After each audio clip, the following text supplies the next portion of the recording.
Hello guys, आज हम लोग एक कम्युनिकेबल डिजीज जिसमें टीबी को लेकर के आए हैं।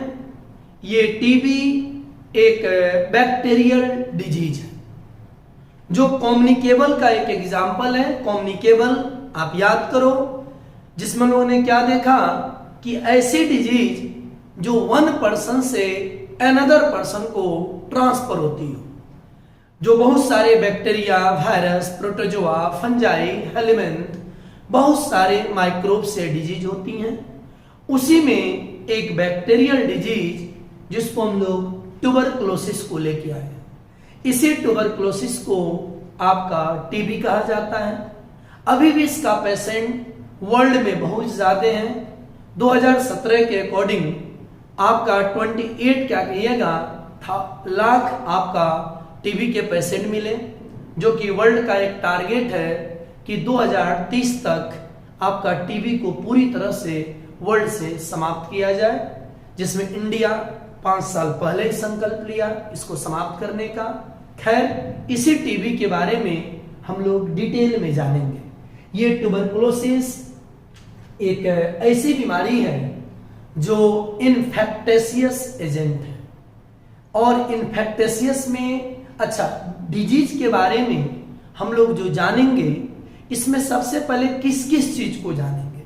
अगर इसकी बात करें तो एक सीक्वेंशियली टीबी के बारे में सबसे पहले हम बात करेंगे काउजेटिव एजेंट, यानी कि टीबी को कौन कराएगा। सेकेंड आफ्टर देखेंगे ट्रांसमिशन, ये बीमारी कैसे एक पर्सन से दूसरे पर्सन को ट्रांसफर होगा। देन आफ्टर हम जानेंगे आपका इंक्यूबेशन पीरियड, ये आपका डिजीज हमें कितने दिन तक परेशान करेगा। इसके बाद जानेंगे टीबी के टाइप्स, और देन आफ्टर इसका हम जानेंगे डायग्नोसिस और आपका ट्रीटमेंट, और एक इसके पहले देखेंगे प्रोफाइलैक्सिस। यानी किसी भी डिजीज का इतने टर्म को हम लोग पढ़ते रहेंगे हमेशा, जिसमें काउजेटिव एजेंट यानी ये बीमारी किस से होती है।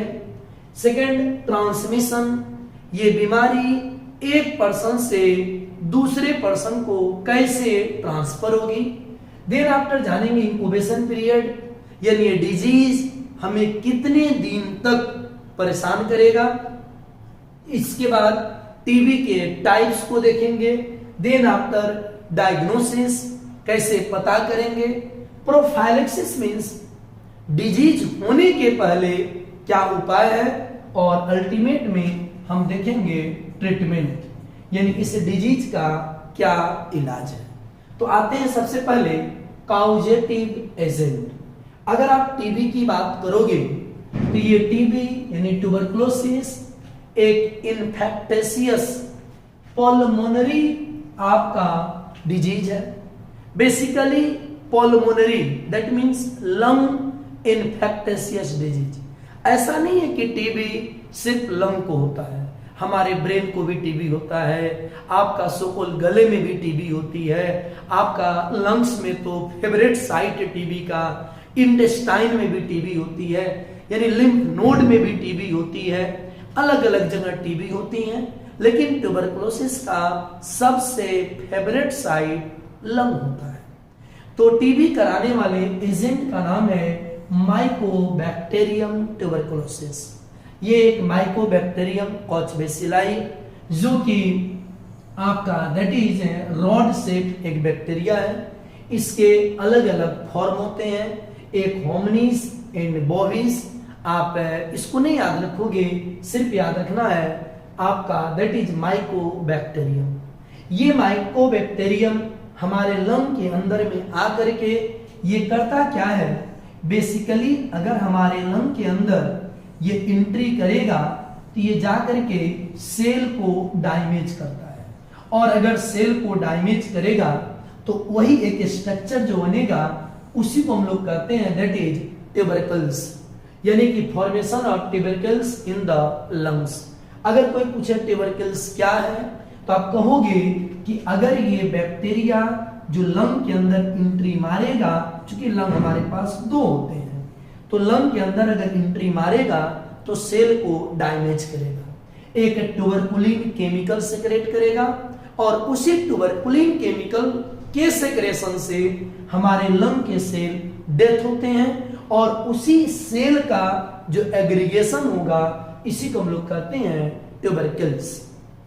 तो ध्यान दोगे, अगर टीबी की बात अब सेकेंड करें तो ट्रांसमिशन, यानी कि एक पर्सन से दूसरे पर्सन को टीबी कैसे ट्रांसफर होगा।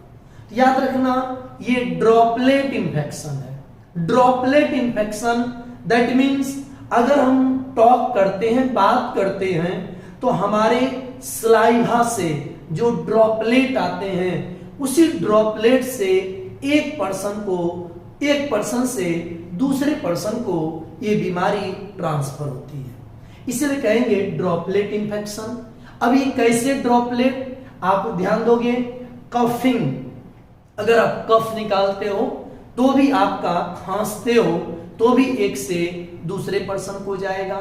स्नेजिंग, अगर आप छींकते हो तो इससे भी एक पर्सन से दूसरे पर्सन को जाएगा। टॉकिंग, बहुत सारे लोग देखिएगा बहुत ज्यादा स्पीड यानी थूक बाहर करके बात करते हैं तो इससे भी एक दूसरे से ट्रांसफर होगा। यहां तक कि स्पिटिंग, जगह जगह थूकने से, यानी किसी भी तरह से ये ड्रॉप्स यानी सलाइवा के ड्रॉप्स अगर एक पर्सन से दूसरे पर्सन को जाएंगे तो ट्यूबरकुलोसिस होगी। तो इसलिए हमने बोला ड्रॉपलेट इंफेक्शन।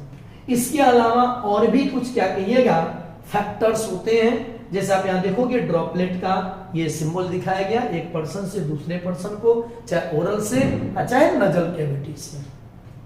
और भी कारण हो सकते हैं। मॉलन्यूट्रिशन का मतलब होता है कि आपका मिनरल या न्यूट्रिशनल डिफिशिएंट आपका डाइट करना, इम्यूनो सप्रेस्ड कंडीशन में रहना, ओवर क्राउडेड एरिया और इल सैनिटेड, ऐसे कंडीशन भी होते हैं कि आपका ये टीबी करा सकते हैं।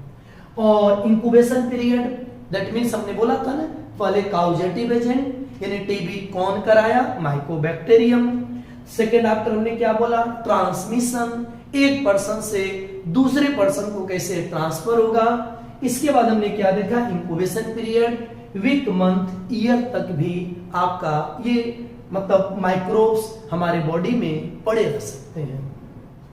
दूसरी बात करेंगे आपका, दैट इज इंक्यूबेशन पीरियड। हमने देखा क्लिनिकल फीचर, आप कैसे पहचानोगे कि आपको टीबी है, तो पॉइंट बाय पॉइंट याद रखना। आप वीडियो को बीच में रोक करके पॉज करके एक बार पीछे के वर्ड को, जैसे कि काउजेटिव एजेंट, ट्रांसमिशन, इंक्यूबेशन पीरियड, नहीं क्लिनिकल फीचर, इस तरह से आप एक एक बार रिवीजन करोगे, इमीडिएट याद हो जाएगा। तो आपका clinical feature, low grade fever, हमेशा इसमें फीवर होगा, लेकिन नाइट आवर में जनरली इसका फीवर आपका बढ़ सकता है, डे आवर में भी फीवर हो सकता है। मेलाइस, बहुत ज्यादा थकावट होना, एनोरेक्सिया, बेचैनी टाइप से बॉडी में होना, कफ विथ यानी खांसते खांसते कभी ब्लड भी आ जाना, और लॉस ऑफ बॉडी वेट बहुत तेजी से लॉस करते हैं।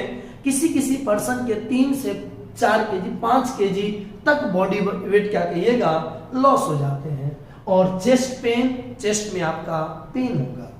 दूसरी बात अगर करेंगे तो हम टीबी का टाइप्स की बात करेंगे। थोड़ा ध्यान से देखोगे, ये टीबी 2 तरह के होते हैं। एक टीबी क्या होता है, लेटेंट टीबी, और एक टीबी क्या होता है, एक्टिव टीबी। लेटेंट टीबी की बात करोगे तो इसमें सिम्टम नॉट अपीयर, लेटेंट में सिम्टम नहीं आते हैं। और याद रखना पूरे वर्ल्ड का यानी पूरे पॉपुलेशन का 1/3 टीबी से हम लोग सफर करते हैं, बट हमारे बॉडी में वो सिम्टम नहीं आते हैं। लेकिन इसका डायग्नोसिस नेसेसरी है। क्यों? क्योंकि ऐसा देखा जाता है कि आपका ये लेटेंट जो टीबी होता है 10% टीबी आपका कन्वर्ट हो सकता है किसमें, एक्टिव टीबी में।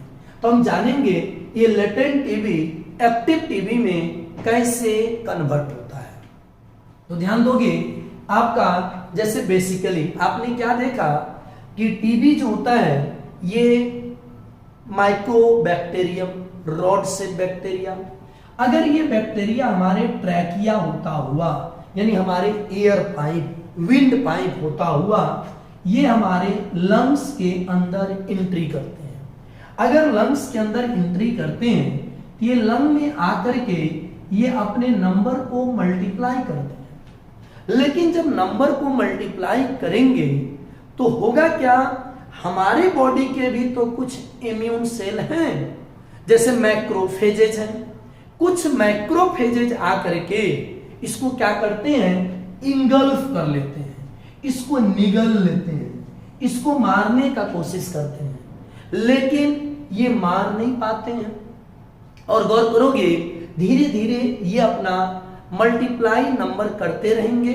इसके चारों तरफ क्या होते हैं, और बहुत सारे आपका मैक्रोफेजेज आकर के इसको बाइंड कर देते हैं, चारों तरफ से इसको कवर कर लेते हैं। किसी भी तरीके से ये आपका टीबी वाले बैक्टीरिया जो हैं ये माइक्रोब्स ये स्प्रेड ना करें, एक जगह पर उसको पैक कर लिया।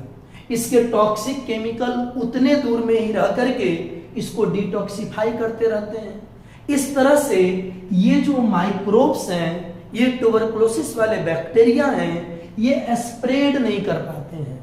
ये चारों तरफ स्प्रेड नहीं करेंगे, इनका सिम्टम कभी आएगा ही नहीं। तो ये जो हमारा टीबी होता है, इस टीबी को कहते हैं आपका दैट इज लेटेंट टीबी। ये आपका लेटेंट टीबी है। लेकिन कभी कभी ऐसा होता है जैसे कि कोई और डिजीज से सफर कर रहा हो पेशेंट, या इम्यून कमजोर होते चले गया, नहीं अगर मॉल न्यूट्रिशन होगा तो इम्यूनिटी कमजोर होते चली जाएगी, या वो एड्स से सफर कर रहा है।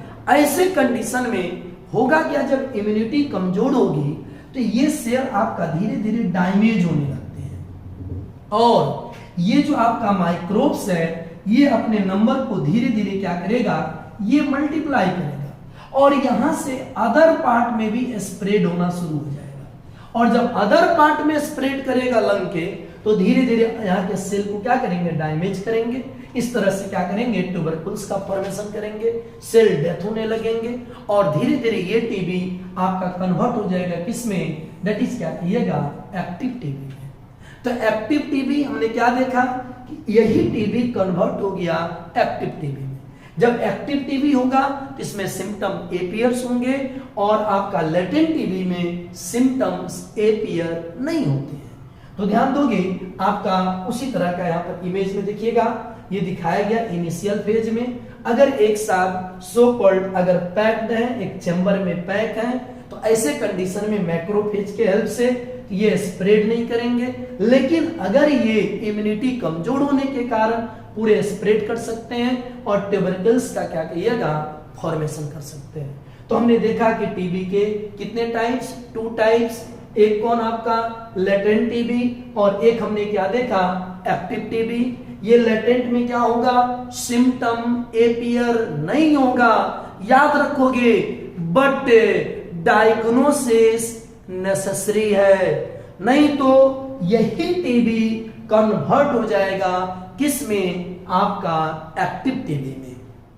इसके बाद हम बात करेंगे अगर टीबी का, तो ट्रांसमिशन के बाद हम लोग देखते हैं आपका ऑर्गेन अफेक्टेड। इस टीबी में सबसे फेवरेट साइट आपका टीबी का ये लंग होता है, that is most favourite site for क्या कहिएगा, माइकोबैक्टीरियम्स।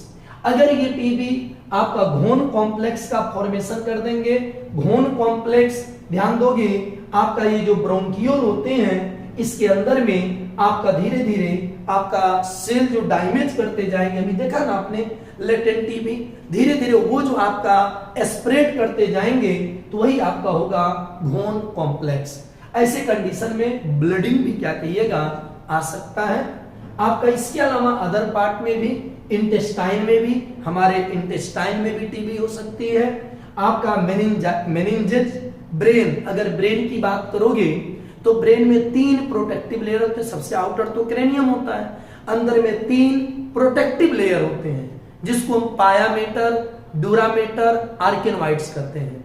तो ये ब्रेन मेनिंजेस कहलाते हैं, तो उसमें भी टीबी आपका हो सकता है, किडनी में भी हो सकता है, यहां तक कि सर्विकल नोड में खास करके ये बच्चे को टीबी देखने को मिलती है। इसके अलावा इसमें होता क्या चीज है, आपका ट्यूबरकुलिन केमिकल सेक्रेट होगा जो जाकर के हमारे सेल को डैमेज करना शुरू कर देगा। अच्छा, टीबी हम कैसे पहचानेंगे, दैट मीन्स डायग्नोसिस। तो ध्यान दोगे, आपका सबसे पहले शुरू से हमारे टीबी में पता करने के लिए एक एक्सरे हुआ करता था जिसको हम लोग चेस्ट एक्सरे कहते हैं। इसके अलावा दैट इज क्या कहिएगा, आपका ट्यूबरकुलिन टेस्ट भी होता है। देन आफ्टर मोनोटेक्स टेस्ट होता है जिसमें आपका देखिएगा ये आपका निडल के थ्रू क्या कहिएगा ये स्पेस को कवर किया जाता है, इसके बारे में बाद में जानेंगे। और एक होता है एस्पोटम टेस्ट जिसमें ओरल कैविटी से आपका स्पीड को भी निकाल करके टेस्ट किया जाता है।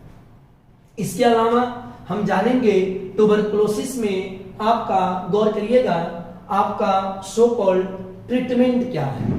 तो ट्रीटमेंट में हम क्या जानेंगे, आपका एक तो हेल्थ उसको एजुकेशन दीजिए, यूज ऑफ एंटीबायोटिक, हम कुछ मेडिसिन की बात किए हैं आपका, जैसे रिफाम्पिसिन, ये आपका सो कॉल्ड एथम्बुटोल और स्ट्रेप्टोमाइसिन, ये आपका कुछ मेडिसिन होते हैं, लेकिन आप अपने से इसका डायग्नोसिस नहीं करोगे। ये ट्रीटमेंट के लिए, कुछ टीबी ट्रीटमेंट के लिए आपका ऐसे मेडिसिन आते हैं जिससे हम टीबी का इलाज होता है, लेकिन आप सिर्फ नाम जानोगे, अपने से डायग्नोसिस करना नहीं है, उसके लिए डॉक्टर के संपर्क में जाना है। इसके अलावा रेस्ट सबसे नेसेसरी है क्योंकि इसमें बहुत ज्यादा थकावट होगी। साथ साथ सर्जरी में रिक्वायर्ड, आपका इंप्रूव न्यूट्रिशन और जनरल क्या कहिएगा सैनिटेशन, रिहेबिटेशन। याद रखोगे पेशेंट को एक जगह नहीं रखना चाहिए, आपका हैबिटेट चेंज करने से आपका मतलब माइक्रोब को एक जगह ग्रोथ होने की आपका फ्रीक्वेंसी कम होती है। साथ साथ रूम हवादार रूम में रखना चाहिए जिससे माइक्रोब्स यानी माइक्रोबैक्टीरियम एक जगह पर आपका डेवलप ना हो सके। हेल्थ क्या कहिएगा एजुकेशन की जरूरत पड़ती है। और सबसे बड़ी बात है आपका कुछ क्वेश्चंस, आप यहां ध्यान दोगे, ये जो क्वेश्चंस है इसका आप स्क्रीनशॉट ले लोगे और इसका आप इस क्वेश्चन का आंसर देना है कमेंट बॉक्स में, आप आंसर दोगे कि किसका क्या आंसर होगा। और एक और हम लोग ये लास्ट में आपका दिए, इसमें क्या करिएगा आप इस चीज को फिलअप करना कि कौन सी डिजीज आपका किस माइक्रोब से होती है। इसको हम लोग अगले लेक्चर में इसका आंसर हम चेक करेंगे, आप लोग को बताएंगे। आप अभी कमेंट बॉक्स में आंसर देना और वीडियो को लाइक एंड शेयर कीजिए। तब तक के लिए धन्यवाद, हम लोग नेक्स्ट वीडियो में मिलते हैं।